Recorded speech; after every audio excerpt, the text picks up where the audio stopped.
നമസ്കാരം. A I artificial intelligent നിർമ്മിത ബുദ്ധി. നമ്മൾ ഈ പുതിയ വർഷം 2026 എത്തിയപ്പോൾ വലിയൊരു മാറ്റം നമുക്ക് മുന്നിലുണ്ടായിരുന്നു ആണ് എ ഐ. അപ്പൊ ഇത് കാരണം നമുക്ക് പല ജോലികളും നഷ്ടപ്പെടാൻ സാധ്യതയുണ്ട്. അത് എന്തൊക്കെയാണെന്ന് നോക്കാം. നമുക്ക് ആദ്യം തന്നെ അതിലേക്ക് കടക്കുന്നതിന് മുന്നേ ഒന്ന് രണ്ട് കാര്യങ്ങൾ പറയാനുണ്ട്.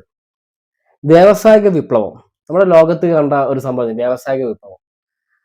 അപ്പോൾ നമ്മുടെ ജോലിപരമായിട്ടുള്ള പല കാര്യങ്ങൾക്കും പല മാറ്റങ്ങൾ ഉണ്ടായിട്ടുണ്ട്. അപ്പോൾ ഒരു പ്രൊഡക്ഷൻസ് ഒരുപാട് കൂടി വ്യവസായ വിപ്ലവം വന്നപ്പോൾ. നമ്മള് മനുഷ്യരും അതുപോലെ യന്ത്രങ്ങളൊക്കെ ഒരുമിച്ച് വർക്ക് ചെയ്യാൻ തുടങ്ങി. അങ്ങനല്ലേ? ഇപ്പൊ ഏത് മേഖല എടുത്താലും അവിടെ എന്തെങ്കിലും ഒരു യന്ത്രം ഉണ്ടാവും. പിന്നെ കമ്പ്യൂട്ടർവൽക്കരണം. കമ്പ്യൂട്ടർവൽക്കരണത്തിനെതിരെ അവിടെ സമരമൊക്കെ നടന്നിട്ടുണ്ട്. കുറെ ആൾക്കാർക്ക് പണി പോകുന്നു പറഞ്ഞിട്ട്. പക്ഷെ ഭാവിയിൽ ഈ കമ്പ്യൂട്ടർ ഇല്ലാണ്ട് ഒന്നുമില്ലാതെ ഒന്നും നടക്കാത്ത അവസ്ഥയായി. ഏത് മേഖലയിലും കമ്പ്യൂട്ടർ വേണം. ഇപ്പൊ ആ കമ്പ്യൂട്ടർവൽക്കരണത്തിന് ശേഷമാണ് നമ്മൾ ഐടിന്റെ ഒരു വലിയൊരു ഒരു ജോബ് അല്ലെ? എത്രയോ ആൾക്കാർക്ക് ഒരു ജോബ് വേക്കൻസി കിട്ടിയാണ് ഐടി മേഖല. ഇപ്പൊ പുതിയതായിട്ട് വന്നത് എ ഐ. പക്ഷെ എ ഐ അങ്ങനെയല്ല. നമ്മൾ മനുഷ്യന്മാർ ചിന്തിക്കുന്ന പോലെ മറ്റേ നമ്മൾ കമ്പ്യൂട്ടറൊക്കെ നമ്മൾ ചെയ്യണം. ഇതങ്ങനെ ഇതൊന്ന് പറഞ്ഞു കൊടുത്താൽ കറക്റ്റ് ആയിട്ട് ആ സാധനം വരികയാണ്. എ ഐ എന്ത് സാധനം നമ്മൾ ഒരു കാര്യം പറഞ്ഞു കൊടുത്താൽ കറക്റ്റ് നമുക്ക് അതിന്റെ റിസൾട്ട് കിട്ടുകയാണ്. അത് കുറച്ച് സമയം കൊണ്ട് നമ്മൾ അധികം ബുദ്ധിയോ നമ്മൾ അധികം കഴിവോ അതിനെ കുറിച്ച് കോഴ്സുകൾ പഠിക്കേണ്ട ആവശ്യം ഒന്നുമില്ല. സത്യല്ലേ? ഈ ചാറ്റ് ജിപിടി കണ്ടില്ലേ? നമ്മൾ അതിലേക്ക് നോക്കിയിട്ട് എന്ത് ചോദിച്ചാലും നേരെ അങ്ങോട്ട് വരികയാണ്. പിന്നെ ഗൂഗിൾ ജെമിനി അതൊക്കെ ഒരുപാട് ടൈപ്പ് സംഭവങ്ങൾ. അപ്പം നേരത്തെ കണ്ട കമ്പ്യൂട്ടർ വൽക്കരണോ അല്ലെങ്കിൽ കമ്പ്യൂട്ടർ വിപ്ലവം അല്ലെങ്കിൽ വ്യാവസായിക വിപ്ലവം പോലല്ല AI. അത് കുറച്ചുകൂടി വലിയൊരു ലെവലിലേക്കാണ് പോകുന്നത്. അപ്പൊ ഇത് ഡയറക്റ്റ്ലി നമ്മളെ പല ആൾക്കാരെ ജോലിക്ക് ബാധിക്കും. അങ്ങനെയുള്ള ജോലി എന്തൊക്കെയാണെന്ന് നമുക്ക് നോക്കാം. ആദ്യം തന്നെ നമുക്ക് പറയാനുള്ളത് ട്രാൻസ്ലേറ്റേഴ്സ് ആണ്.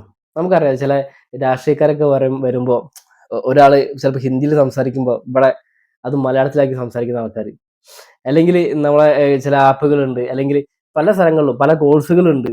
ഏഹ് ഇപ്പൊ സ്പോക്കൺ ഇംഗ്ലീഷ് കണ്ടില്ലേ നമ്മൾ പോയി പഠിക്കുന്ന സ്ഥലങ്ങൾ. അപ്പൊ അതൊക്കെ മാറാണ്, സ്പോട്ടിലാണ്. നമ്മൾ ലോകത്തിൽ ഏത് ഭാഷ ഇട്ട് കൊടുത്താലും അത് നമുക്ക് മലയാളത്തിലേക്ക് തർജ്ജമ ചെയ്യണമെങ്കിൽ ജസ്റ്റ് ഒന്ന് ഇട്ട് കൊടുത്തതിന് മലയാളം എന്താന്ന് പറഞ്ഞാൽ ചോദിച്ചാൽ മതി, സ്പോട്ടിൽ കാര്യം പറയും. ഇപ്പൊ വേറെ ഹെൽപ്പ് വേണ്ട, വേറെ കോഴ്സിന് പോയിട്ട് പഠിക്കേണ്ട ആവശ്യമില്ല. ഓക്കെ, ഇനി നമുക്കതൊരു എഡ്യൂക്കേഷൻ പോലെ നമുക്ക് പഠിക്കാനും നമുക്ക് സുഖമാണ്. എഡ്യൂക്കേഷൻ ലെവലിലും കുറെ ആൾക്കാർക്ക് ജോലിക്ക് ഒരു ബാധിക്കും. അടുത്തത് ന്യൂസ് ആണ്. നമ്മളെ ന്യൂസ് റിപ്പോർട്ടിങ്, ന്യൂസ് റീഡിങ്, അതിന്റെ മറ്റേ എഡിറ്റോറിയൽ, അങ്ങനെ കുറെ സംഭവം ഉണ്ടല്ലോ. ഇതൊക്കെ ഇപ്പൊ AI വന്നപ്പോൾ കുറച്ചുകൂടി സുഖമായിട്ടുണ്ട്. അപ്പൊ ഒരുപാട് ആൾക്കാരെ ജോലി അങ്ങനെ പോകും. അവരെങ്ങനെ പെട്ടെന്ന് കാര്യങ്ങളൊക്കെ നോക്കി റിപ്പോർട്ട് ചെയ്യാനും ലേഖനങ്ങൾ തയ്യാറാക്കാനും അതിന് കണ്ടന്റ് പറഞ്ഞു കൊടുത്താൽ മതി. ആ സിറ്റുവേഷൻ വരെ അവർക്ക് അറിയാം. ഇപ്പൊ നമ്മൾ നാട്ടിൽ നടക്കുന്ന സംഭവങ്ങൾ വരെ സിറ്റുവേഷൻ വരെ അവർക്ക് അറിയാം. അപ്പോൾ ഈ ന്യൂസ് റിപ്പോർട്ടിങ്, അതായത് ഈ മാധ്യമ ഒരു ലെവലിൽ നിൽക്കുന്ന ആൾക്കാർക്കും കുറച്ചൊരു ബുദ്ധിമുട്ടാവും ഇത് വന്നു കഴിഞ്ഞാൽ ഭാവിയിലേക്ക് കിട്ടും. അടുത്ത പ്രധാനപ്പെട്ട ഒരു സംഭവം എന്താ വെച്ചാൽ സേവനങ്ങളാണ്. അതായത് നമ്മൾ വീട്ടിലെ ഉപകരണങ്ങളായിക്കോട്ടെ, മറ്റ് നമ്മൾ ഓഫീസ് ആവശ്യങ്ങൾ മേടിക്കുന്ന ഉപകരണങ്ങളായിക്കോട്ടെ, എന്തും ആയിക്കോട്ടെ, അതിന് എന്തെങ്കിലും ഒരു പ്രശ്നം വന്നാലോ അതിന് കംപ്ലൈന്റ് വന്നാലോ നമ്മൾ ആദ്യം വിളിക്കുക കസ്റ്റമർ കെയറിലേക്കാണ്. അവിടെയൊക്കെ വർക്ക് ചെയ്യുന്നത് നമ്മളെ പോലത്തെ ആരെങ്കിലും ആയിരിക്കും അല്ലെ? പക്ഷെ അവിടെയൊക്കെ ഒരു AI എന്ന ഒരു സംഭവം വന്നു കഴിഞ്ഞാൽ നമുക്ക് സ്പോട്ടിൽ കാര്യങ്ങൾ എന്താ പറഞ്ഞാലും അതിന്റെ കറക്റ്റ് ഇൻഫർമേഷൻ നമുക്ക് കിട്ടും. അവർക്ക് 24 hours ഒരു ബുദ്ധിമുട്ടില്ലാണ്ട് അവിടെ വർക്ക് ചെയ്യും. അപ്പൊ അത് അങ്ങനെയുള്ള സേവനങ്ങൾ, അങ്ങനെയൊക്കെ നമുക്ക് കിട്ടുന്ന സേവനങ്ങൾ ചെയ്യുന്ന അങ്ങനെയുള്ള തൊഴിൽപരമായിട്ടുള്ള കാര്യങ്ങൾക്ക് ഒരു നല്ല ബുദ്ധിമുട്ടാവും ആൾക്കാർക്ക്. അടുത്തൊരു തൊഴിൽ മേഖല എന്ന് പറഞ്ഞാൽ വളരെ പ്രധാനപ്പെട്ടതാണ്. നമ്മൾ ഒരിക്കലും അതിന് കോട്ടം തട്ടൂല എന്ന് നമ്മൾ ചിന്തിച്ചൊരു സംഭവമാണ് IT മേഖല അല്ലെ? ഇന്ന് യുവാക്കളൊക്കെ ഏറ്റവും കൂടുതൽ പോകുന്നതും ഏറ്റവും കൂടുതൽ വരുമാനം ഉണ്ടാക്കുന്നതും ഒരു മേഖലയാണ് IT മേഖല. ഇവിടെ നല്ല വെബ് ഡെവലപ്പേഴ്സ്, പിന്നെ ഈ ഡാറ്റ സയന്റിസ്റ്റുകള്, നമുക്കറിയാം പ്രത്യേകിച്ച് കോഡിങ് ഡീകോഡിങ് അങ്ങനൊക്കെ കുറെ ഐറ്റംസ് ഉണ്ടല്ലോ. ഇതൊക്കെ AI വന്നാൽ വളരെ നിസ്സാരമായിട്ട് ചെയ്യും.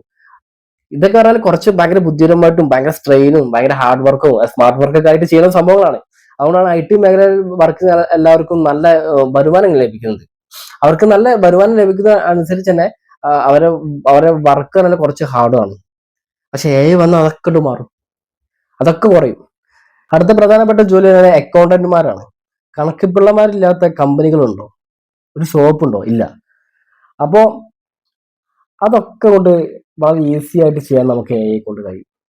ഓക്കെ, അപ്പൊ ആ ജോലിക്കും ഒരു വലിയൊരു പ്രശ്നമാവും. ആ ജോലി ഭാഗത്തുള്ള ആൾക്കാർക്കും ഭാവിയിൽ വലിയൊരു പ്രശ്നമാകും.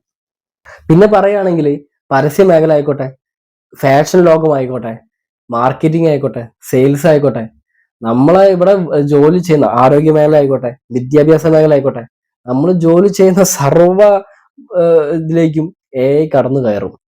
അപ്പൊ നമ്മൾ ചെയ്യേണ്ടത്, നമ്മൾ അതിനെ ഭയപ്പെടേണ്ട ആവശ്യമൊന്നുമില്ല. AI എങ്ങനെ യൂസ് ചെയ്യാം, പിന്നെ നമ്മളെ എങ്ങനെ AI-ക്കാളും മുൻപന്തിയിൽ എത്താൻ നമുക്ക് എന്തൊക്കെ ചെയ്യാൻ കഴിയും, അതൊക്കെ നമ്മൾ ഒന്ന് ഇതാക്കി കഴിഞ്ഞാൽ നമുക്ക് പിടിച്ചെടുക്കാൻ കഴിയും.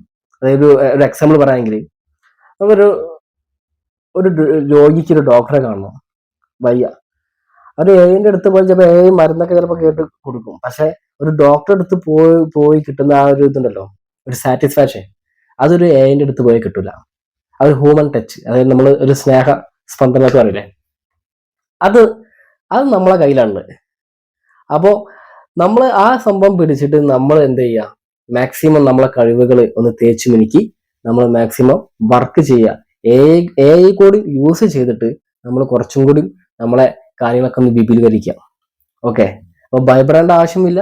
നമ്മൾ ഈ കാലഘട്ടം മാറുന്നതിനനുസരിച്ച് നമ്മൾ അതിനോടൊപ്പം തന്നെ നമ്മൾ പിന്നെ പോകണം. അങ്ങനെയാണ് നമ്മളെ പോയിട്ടുള്ളത്.